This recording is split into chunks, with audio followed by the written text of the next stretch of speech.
Welcome to Ghost of Gaming Past, where I talk about older influential games and some of the ways in which they help to shape modern titles you might recognize today.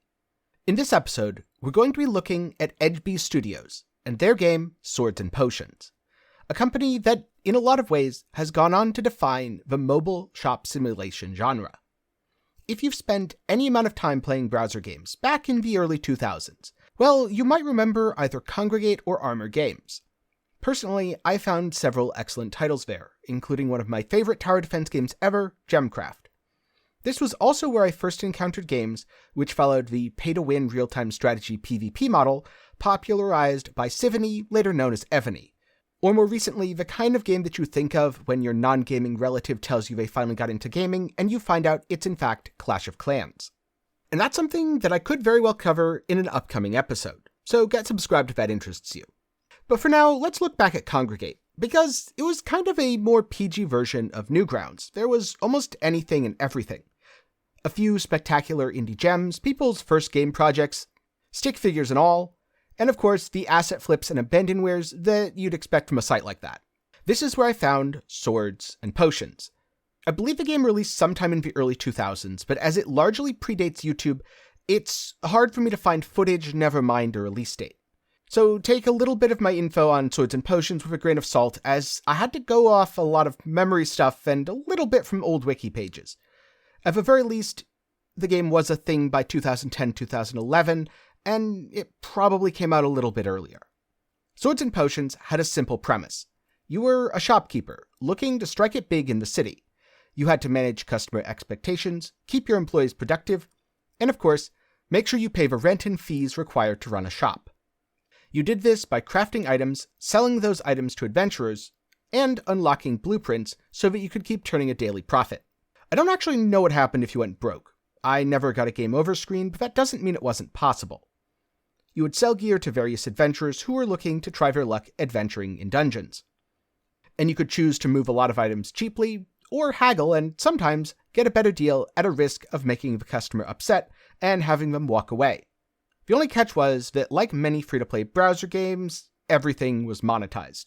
For example, if you didn't like the pace of the game's progression, you could purchase Tenkiei coins, then use them to get new blueprints, rare materials, more materials, upgrades for your shop, doing things faster, as I remember, pretty much everything. And unfortunately what this meant was that the game's endgame pacing definitely suffered because of the monetization.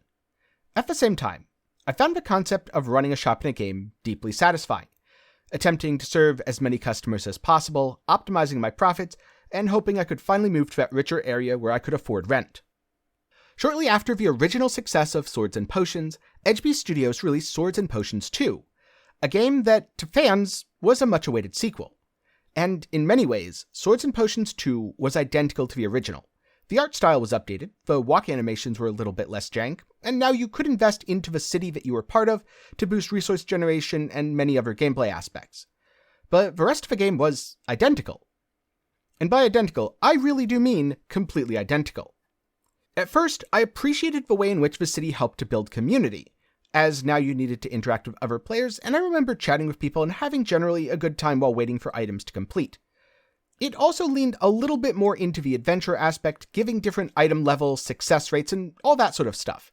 So you didn't just feel like you were selling to people, you felt like you were funding adventures. I also enjoyed that.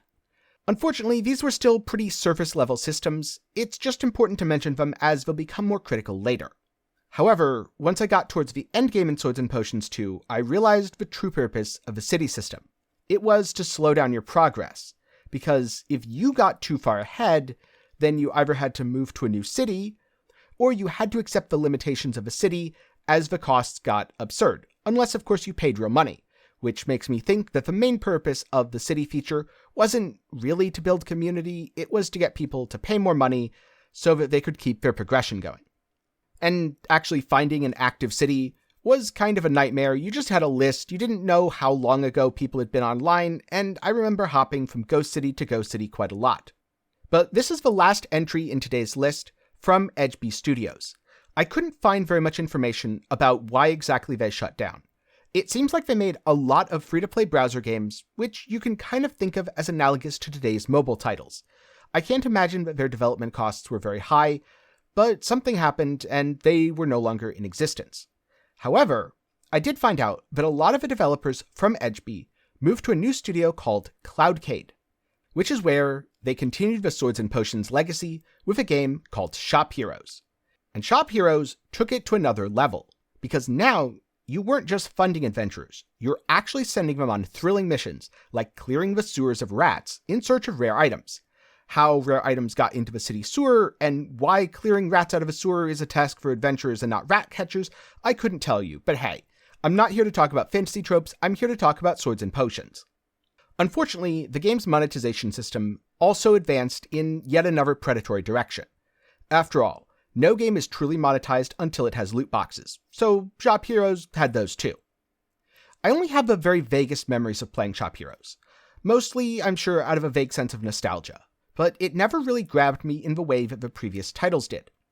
I think it's probably because, with the heroes and with the city system, it felt kind of like more of the same. Sure, it's very nice to step onto that well-worn path of nostalgia lane, but sometimes you are reminded that the games you played back then weren't as good as the games you played now. That isn't to say that great games weren't made in the past, just that teenage me didn't always have the best judgment when it came to picking games. Back then, a lot of the time being free was a huge positive, even if it came with a lot of major gameplay downsides, which now I can recognize, because now I actually have money to buy the games that don't do those things to you. Now, next up, it's time to look at the modern era and where these games have gone. Before I do though, if you want to know more about Swords and Potions 2, or even Shop Heroes, be sure to check out Nightmare 4K's channel. He has a ton of footage on these games and many other older titles. I'll have links to all that down in the description. And while you're there, I'd appreciate it if you hit the like button. This was quite a lot of work to research. As it turns out, it's really easy to find information on a game that came out in 2022, not so easy to find out information on a game that came out in 2008, 2010, 2014, somewhere around there, that not that many people really played. And if there's any influential games either from your past or that you think defined a genre, let me know down in the comments, and who knows, you might see an episode about it in the near future. A special thanks to my patrons and YouTube channel members for the continued support that lets me make videos just like this one. But for now, let's jump to the future and start looking at where Swords and Potions ended up. And I hope you have a phone, because that's where we're going. Because these days, Shop Heroes isn't a browser game. Instead, it's a mobile game. This kind of makes sense. Swords and Potions was always monetized like a modern-day mobile game, and I don't mean that as a compliment. You can even pick from several different flavors of what are all essentially the same game. First up, we've got Shop Heroes Trade Tycoon by Cloudcade. It's a moderately updated version of Shop Heroes, which has a little bit better graphics and over 1 million downloads on the Google Play Store. Alternatively, if you really want better graphics, you can wait for Shop Heroes Legends by JYS Games. It's coming out sometime in the near future, and I couldn't find too much else about it, aside of that it looks exactly like all the other Shop Heroes titles. Are they going to be innovating, or are they just re-releasing it because that means more money? I have no idea. Only time will tell. Now, if Steam's more your jam, you could check out Cadria Item Shop, which does have a distinct, more 2D anime art style. Don't worry, the monetization is still in full swing, and if you look at the reviews, the first thing people say is, I wish the developers weren't so greedy, as the monetization really gets in the way of enjoying the game. It's kind of a shame how all of these games had so much potential, and all of them were ultimately limited by their monetization. Or, since you're on Steam, you could do what I did, and try to relieve your nostalgia by playing Shop Titans, a title by Kabam Games. Shop Titans was spun off by a group of Cloudcade devs who I can only assume were dissatisfied with the direction that Shop Heroes was going in that it wasn't actually changing at all. Shop Titans follows a lot of the same Swords and Potions formula, and even has many of the same items from the original game, but there are a ton of new systems. The adventuring system is more fleshed out. You can equip adventurers with different items and enchant those items for bonuses which have synergies. You can get pets, and yes, they are adorable. Haggle, of course, is still a thing, and you can use the energy to make friends or buy favor. There are also now powerful heroic champions, which, of course, is another monetized system, because why wouldn't it be? The game even has regular and reasonably rewarding events. It's really unfortunate that Shop Titans kept a lot of the same monetization, because the gameplay really does feel new and fresh. But as you play, time gating is going to become more and more of an issue. You can pay for the $10 subscription, and that'll be good enough for a couple months. it didn't feel super punishing or restrictive for the time that I played. And the gameplay did also scratch that nostalgic itch for the original Swords and Potions. Just kick back, relax, manage your shop while working on other things. To the developers' credit, they do keep the game supported with a constant stream of events. And the old city system evolved into guilds, where you can complete tasks, craft various items, and even clean your guildmate's shop for a few extra tokens that can roll random rewards. Shop Titans was a game that was fun enough that I did play it for a while. However, the more I got towards the endgame, the more the time gating became a giant red flag. The more it felt like the game was just after my money, and otherwise was going to make me wait half an hour or an hour just to craft a single item. Swords and Potions has undeniably left quite a complex legacy. Most of the shop simulators on Steam and the Google Play Store are, at best, inspired by, and at worst, a carbon copy of the original. Unfortunately, they've all kept the same monetization as well, where, as you approach endgame, it becomes less about having fun and more about pushing players to pay to skip the grind. So, while there's no doubt that Swords and Potions did go on to define the browser free-to-play and mobile shop sim genre, I can't really recommend it or any of the later games to anyone. But don't be too sad. If you don't like pay-to-win, but this video got you really hyped to play a shop sim, then there's 2 titles which I can fully recommend. They'll scratch that itch and won't ask for a single penny after you purchase the game.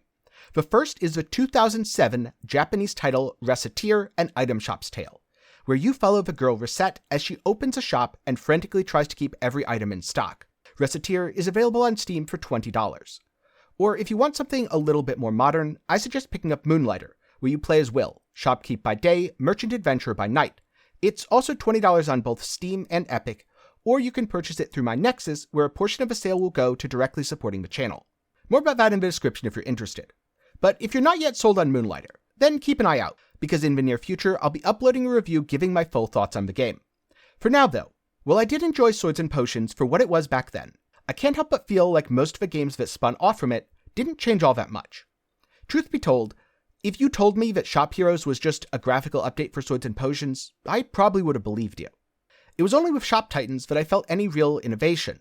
And when I got to the endgame in each, they all felt painfully held back by the predatory way in which the monetization reduces your fun in order to try to get you to spend. I understand that developers have to make money, and if you're releasing a free-to-play game, you do have to think about what players are going to spend money on. But doing so by reducing their fun is simply not an ethical business model. What do you think? Is the shop simulation genre up your alley? Did you play any of these games recently, either on your phone or the ones in the distant past on a web browser, through something like Congregate or Armor Games? And what other titles would you like to see a Ghosts of Gaming passed on?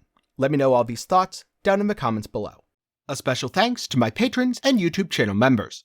Your support helps keep me independent and allows me to turn down things like sketchy mobile game sponsorships.